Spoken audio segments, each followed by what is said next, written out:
Hello friends, कोविड-19 की second wave को लेकर हमारे देश में लगातार अच्छी खबरें आ रही है। एक तरफ तो रोज आने वाले केसेस कम हो गए हैं, वहीं दूसरी तरफ रिकवर होने वाले लोगों की संख्या ज्यादा हो गई है। मतलब कम लोग पॉजिटिव आ रहे हैं और ज्यादा लोग ठीक हो रहे हैं। इस कारण से हमारे यहाँ पर रिकवरी रेट जो है वो काफी इम्प्रूव हो गया है। तो एक प्रॉब्लम तो हमारे सामने कम हो गई है, लेकिन इसके साथ साथ हमारे सामने दूसरी समस्या खड़ी हो रही है म्यूकरमाइकोसिस या ब्लैक फंगस के रूप में। ये ब्लैक फंगस क्या है, इसके केसेस क्यों बढ़ रहे हैं, इसके सिम्टम्स क्या है, इन सारी चीजों के बारे में इस वीडियो में मैं आपके साथ चर्चा करने वाला हूं। फ्रेंड्स, ये ब्लैक फंगस जो है ये एक तरीके का फंगल इन्फेक्शन है। ये फंगस हमेशा एनवायरनमेंट में रहता है, लेकिन हमारी बॉडी जो है ये इससे हमें बचा लेती है। लेकिन अभी इसके केसेस लगातार बढ़ रहे हैं, जिस कारण से हमारे देश की हेल्थ मिनिस्ट्री के जॉइंट सेक्रेटरी लव अग्रवाल ने सारे स्टेट्स को ये बोला है कि इस बीमारी को, ब्लैक फंगस को नोटिफाइबल डिजीज की कैटेगरी में रखा जाए।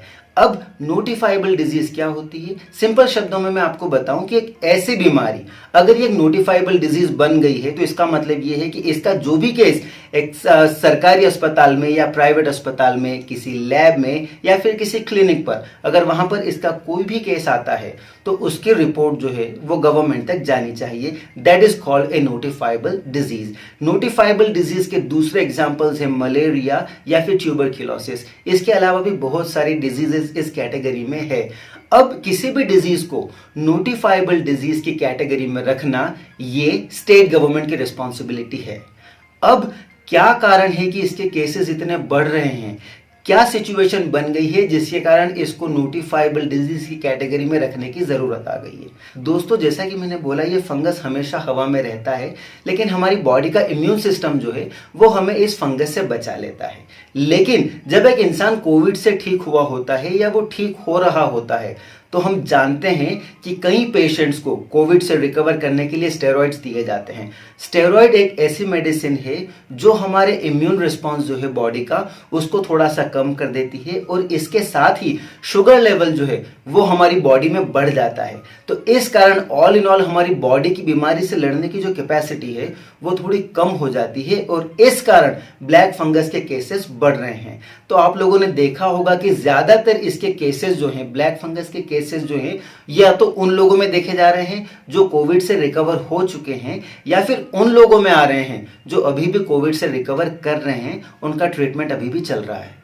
साथ ही अगर हॉस्पिटल में हाइजीन का ध्यान न रखा जाए, जैसे कि ऑक्सीजन मास्क जो है वो साफ नहीं है, अगर ऐसी लापरवाही रखी जाती है तो इस कारण से भी ये फंगस फैलने के चांसेस बढ़ जाते हैं। अगर हम बात करें ब्लैक फंगस के सिम्टम्स की, तो वो डिपेंड करते हैं कि ये हमारी बॉडी में एंटर कैसे हुआ है। यूजुअली ब्लैक फंगस हमारी बॉडी में किसी कट या बर्न के थ्रू एंटर करता है और उस केस में इसके सिम्टम्स जो होते हैं वो लोकलाइज्ड होते हैं, यानी इसके सिम्टम्स उस कट के आसपास ही सीमित होते हैं। लेकिन एक ऐसा पर्सन जो अभी कोविड से रिकवर हुआ है या रिकवर हो रहा है, अगर ये फंगस उसकी बॉडी में एंटर कर जाए नाक के जरिए या फिर मुंह के जरिए, तो ये आंखों से होते हुए हमारे ब्रेन तक भी पहुंच सकता है और उस केस में ये फंगस काफी खतरनाक हो जाता है। इसके सिम्टम्स क्या क्या हो सकते हैं? नाक के आसपास की स्किन काली पड़ सकती है, मुंह में ऊपर का हिस्सा जिसे कि हम पैलेट कहते हैं वो थोड़ा काला पड़ सकता है, दांत में दर्द हो सकता है, किसी पर्सन को थोड़ा विजन जो है वो ब्लर हो सकता है, इसके अलावा उसको स्वेलिंग आ सकती है, सिर एक साइड से दर्द कर सकता है। तो इस तरह के सिम्टम्स एक पर्सन में देखे जाते हैं। अगर हम बात करें इसके ट्रीटमेंट की, तो सबसे पहली एक बहुत इंपॉर्टेंट बात तो ये है कि black fungus is not contagious. इसका मतलब ये एक पर्सन से दूसरे पर्सन में नहीं फैलता, लेकिन ये है कि अगर एक पर्सन के अंदर इसे अगर टाइम पर डिटेक्ट नहीं किया गया तो कॉम्प्लिकेशंस बहुत ज़्यादा बढ़ जाते हैं। इनफैक्ट उस पर्सन की डेथ भी हो सकती है। लेकिन अगर हमने इसे इनिशियल स्टेज पर ही डिटेक्ट कर लिया तो इसका ट्रीटमेंट जो है वो रिलेटिवली आसान होता है और लगभग हर केस में अगर हमने टाइम पर इसको डिटेक्ट कर लिया है तो पर्सन की जान बचाई जा सकती है, वो रिकवर हो जाता है। लेकिन अगर इन्फेक्शन बढ़ गया और हमने नोटिस नहीं किया तो उसके बाद इसको ट्रीट करना काफ़ी चैलेंजिंग हो जाता है, काफ़ी प्रॉब्लमेटिक हो जाता है। और वो इसलिए क्योंकि इसको ट्रीट करने के लिए हमें अलग अलग स्पेशलिस्ट की ज़रूरत पड़ती है। फॉर एग्जाम्पल, नाक से रिलेटेड प्रॉब्लम हुई है तो उसको ट्रीट करने के लिए हमें एक ENT स्पेशलिस्ट की ज़रूरत पड़ती है। अगर ये इन्फेक्शन आँख तक चला जाए तो हमें आँखों के डॉक्टर यानी ऑफ्थेल्मोलॉजिस्ट की ज़रूरत पड़ती है। और अगर बढ़ते बढ़ते ये इन्फेक्शन पहुंच गया ब्रेन तक तो एक न्यूरोलॉजिस्ट की भी ज़रूरत पड़ती है। तो इस कारण से अगर हमें इतने ज़्यादा स्पेशलिस्ट की ज़रूरत है तो इस डिजीज़ को ट्रीट करना थोड़ा चैलेंजिंग हो जाता है, क्योंकि हम जानते हैं कि ऐसे स्पेशलिस्ट की स्पेशली हमारे देश में बहुत ज़्यादा शॉर्टेज है।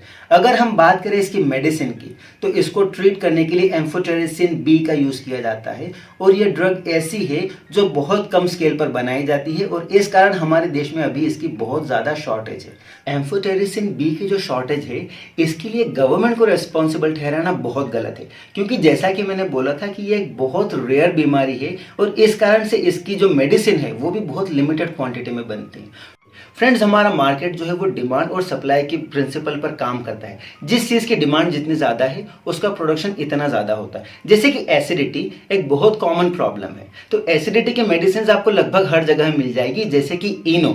लेकिन ये ब्लैक फंगस जो है ये इतना कॉमन नहीं है, तो इसकी मेडिसिन जो है वो भी बहुत कम बनती आ रही है। तो अगर हमें उसका प्रोडक्शन बढ़ाना है तो डेफिनेटली उसके लिए थोड़े टाइम की तो ज़रूरत होती है एंड गवर्नमेंट ने इसके लिए ज़रूरी स्टेप्स उठाई हैं और मुझे उम्मीद है कि बहुत जल्दी हमारे पास इसकी सफिशिएंट मेडिसिन होंगी। I hope you found this information useful. If you did, please share and like this video and subscribe to my channel. Thank you for watching. Goodbye.